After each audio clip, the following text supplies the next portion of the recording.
I'll tell you this, Tom. We've watched Candy. We watched Candy 2. I wasn't aware that Houston was such a hub for urban cinema. Turns out there's a lot of films like this that are made like the shot very similarly. Um, I wasn't aware that there was so many bad African American actors in Houston. But now, since we followed up the Candy franchise, we're going into the Red Flags franchise. And I'm gonna say it right now. Like, yeah, sure, it's a catchy title, I guess. It's topical because you see all the kids posting their red flag memes or red flag jokes. Nothing to do with the fucking movie at no, all. no. So this is about a guy that walks in on his wife and she's dry humping with another fellow. Fully clothed. Both these motherfuckers are fucking fully clothed, just fucking away. Mm-hmm. And as I do with these movies that we cover, the ones that we both watch for the show, my mom likes to watch with them to see what we're talking about. So that's what it opens up with.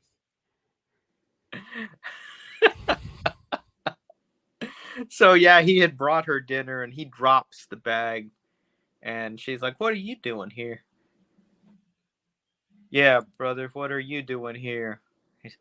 "I can't believe this." And this is the kind of quality acting you're gonna get. Dude, this motherfucker's voice, like how his mouth actually Mhm. moves and his actual voice, it comes off like how a Chinese or a Japanese Godzilla movie sorry, how a Gamera movie dub would look and how fucking out of place it is, but it seems like his real voice. It looks weird and it sounds weird. Yeah, it is very monotone and yeah, just like you said, like a lot of the dubbed voices. Yeah.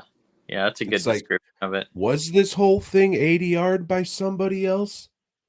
Maybe because there's another character that we'll get to after a bit that sounds really, really odd. And then, like, no, that's not his voice.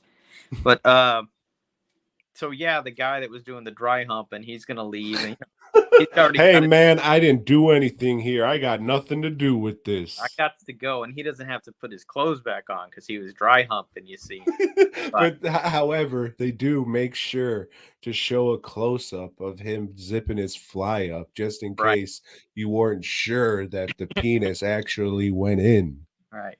So the husband he picks up a geode that just happens to be there on the desk, hits him So, very Joe, softly with the I geode. wouldn't know what a geode was if I haven't seen the movie. So why don't you tell everybody what that is? It's like those the purple crystal things that you can get at a mineral show, maybe, or if you go to NASA, they sell them even though they're not from space. I don't, but he hits him on the neck, Tom, and the guy falls down. He hit him so hard it severed his spine, I guess, because He, that is not a spot that would knock somebody out if you hit him there. right. So that guy's dead though, and the wife just cowers down in terror, and we cut away from that. Well, no, then you get the classic nah, what is it? Maybe like a dog's eye view of the woman down in the corner. Then you get the classic one leg coming into frame and the other leg coming into Yeah. frame, and you see the battered woman down in the corner, but they fuck it up and he moves a little bit and holds on it for an extra beat, and it looks like complete shit. Yeah, it's great. So then Red flags. we cut to a woman, a somewhat attractive woman, is in a dog park, walking Joe, a dog. good for you. You usually say a lot of racist shit, but Hmm. I appreciate you for saying that. You're Trying to do better. I am. Good for Uh, you. and there is he our protagonist? Is he our villain? We don't know what he is. Is she going to be our protagonist? You would think so. You would think this is all set up to be about her because he's there with a dog of his own. And he goes up and The talks to dog that we never see again. me again. We never see her dog. Um, and he says, "Hey, my name's Maxwell, whatever, and I would like to take you for coffee." And Oh shit, Maxwell Coffee. mhm, gives her his card, and he takes off, and she's intrigued. She calls up her friend, says, "Hey, I met this guy, blah blah blah. Should I? Yeah, no, don't call him. I'm gonna call him." She calls him. They get married. Then, like 2 days later, Yeah, they did have coffee, but she said, I ain't playing, girl. I'm this in this was like this real. was so poorly made. You could not tell how long like they've actually been together or known each other or how many dates. It's literally they meet, they go out for coffee, and at a snap of a finger, they're coming out of the courthouse married. Right. Didn't even, it's presented that he's got money, but yeah, they got married at the courthouse. And Like that day, maybe. yeah. They go to the coffee shop. Next scene is putting a ring on the finger. And then they cut it. It literally seems like all this shit happens in like a span of a week. Hmm. Oh yeah, I was married last week. So they're living together and they're In a talking. fucking house that on the outside is decorated with Chris. Christmas wreaths, Yep. but on the inside of the house, nothing that would let you know that it was Christmas time. Hmm. So she's asking him questions, just playful, whatever. And he mentions that, oh, yeah, my ex wife. What? Motherfucker, what did you say, ex-wife? So this is their first fight, their first conflict, Tom. And again, we think this is going to lead to something. But he explains, oh no, I had this wife, and she cheated on me, and she was always putting me down and emasculating me, and we had this business together, but now that's over. She's like, I was okay. still working, supporting her business for 2 years while she built it up.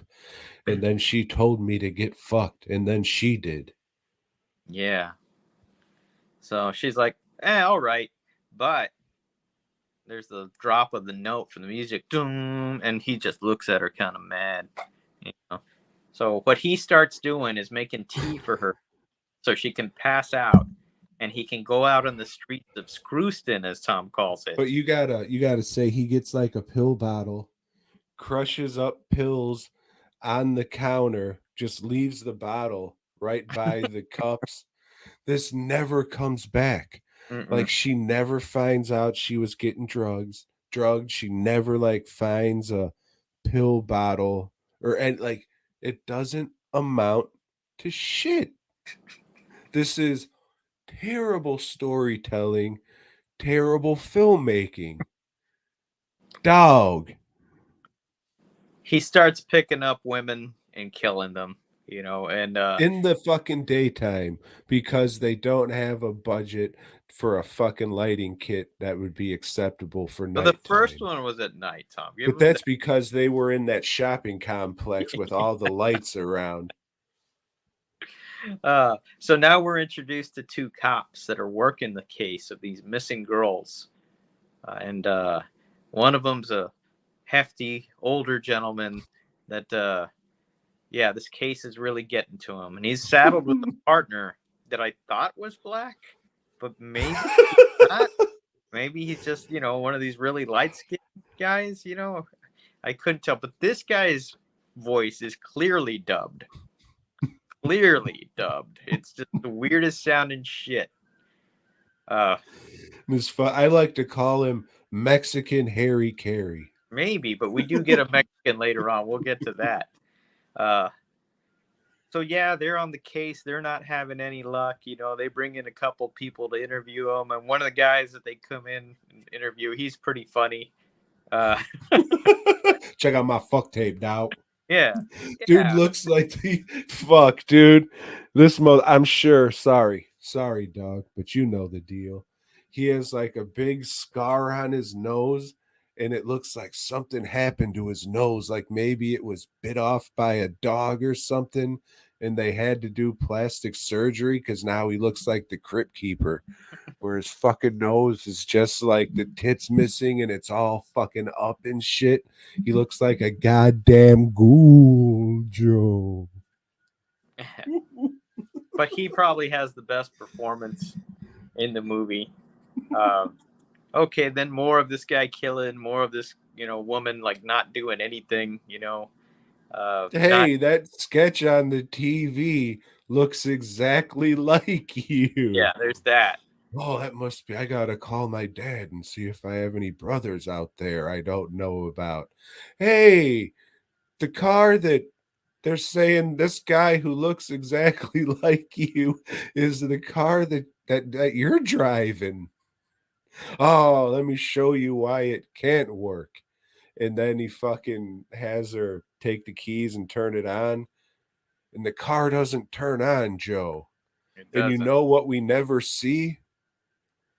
What he did to the car so Right. it doesn't turn. Why didn't we get a shot when she was in the garage looking through shit of her opening the hood and just seeing that one of the fucking battery terminals were disconnected, and that was it? That's all you had to fucking do. Storytelling. Why did you make a movie if you can't tell a story? Uh, so we go back and forth between them and the cops, and it gets a little tedious, but the performances keep you laughing. They keep, and then this girl's brother arrives on the scene, And he's and having flashbacks because he's just like, hey, what's this guy doing in my house? Because that's what the movie like sets you up to believe, like an old flame came yeah, back into the picture. But it turns out he is just her brother. but still, he's suspicious and deep in thought. You know that because he goes like this a lot. Oh, stroke your beard. It says, "I'm thinking." Something's not right here, but it is because it is her brother. You And the know. fucking brother brings up shit. Hey man, you see all this crazy shit? What's with all these girls disappearing in the area? Not Mhm. once does he say, hey, you look a lot like that. Beep. Not Yeah. once. Nope. Um, Cause you know we go back why? to Because they can't tell a story, Joe. no, they can't. We flash back to the cops, and it's like, hey, oh shit, we got another body. We found a body this time. And it's a little girl, and the cop has a big breakdown, crying, and it is the funniest shit I've Do you seen in know TV. why? Do Does you know he have a little what? girl too? I don't know. Because that's his daughter, and they're terrible storytellers, Joe. Was that supposed to was that his wife in the picture that he had the hot date with, or was it his Yeah. daughter?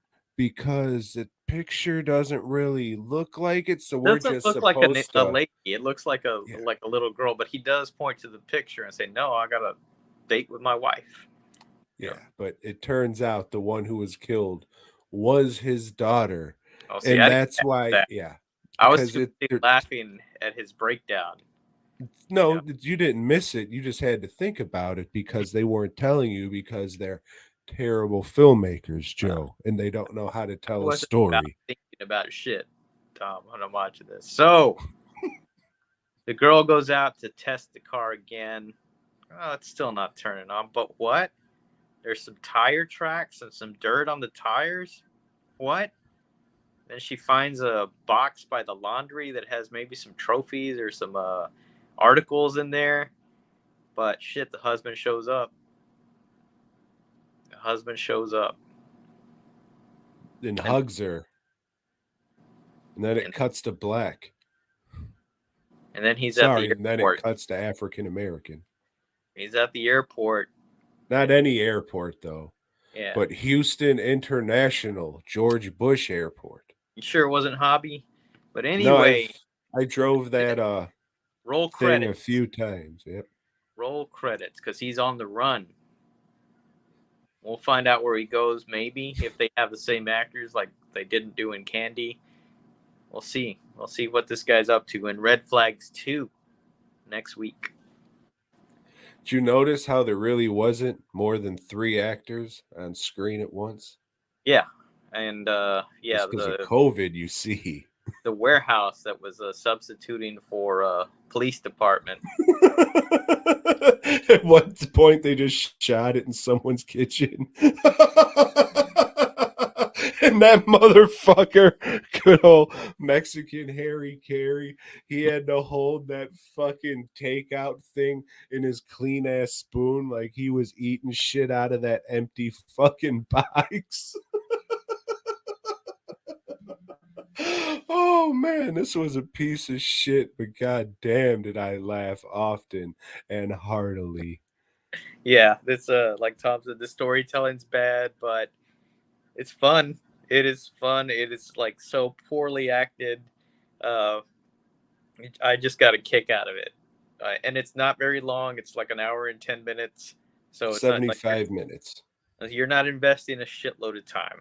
You know, if you like the Houston skyline, just like on Candy, you get to see it a few times here too. They did bust out the drone. Hopefully, part two It's all doesn't do as stock much footage. as Candy 2 did it. You know, because they wasted a lot of time with that shit in that movie. Yeah, if you like to laugh at garbage bullshit movies, here's another one. As my mom said, that wasn't good. Oh, she's right.